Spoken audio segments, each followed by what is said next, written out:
Bismillahirrahmanirrahim and welcome back to my YouTube channel with another video.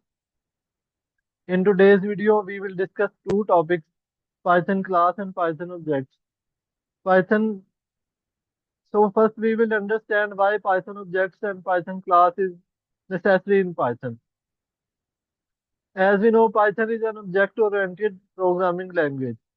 Almost everything in Python is an object with its properties and methods. So what is a class and what's its functions? A class is like an object constructor or a blueprint for creating objects. We can basically use class to create objects like variables, Python lists, etc.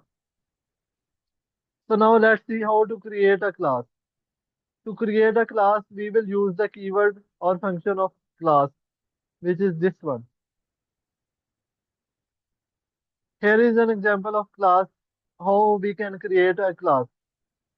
So we will start with class my class and then the variable x is equal to 5 and then print the my class which is class name and we will get output.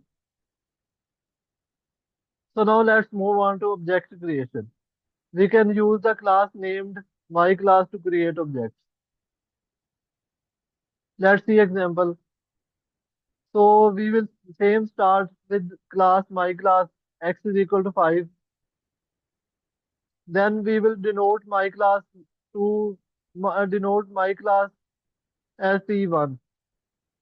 And while getting output, we will write print p1 dot the value of x, which is 5. And in the output of this, we will get 5. So I hope you have cleared all the concepts regarding these topics. So kindly subscribe to my YouTube channel. Goodbye.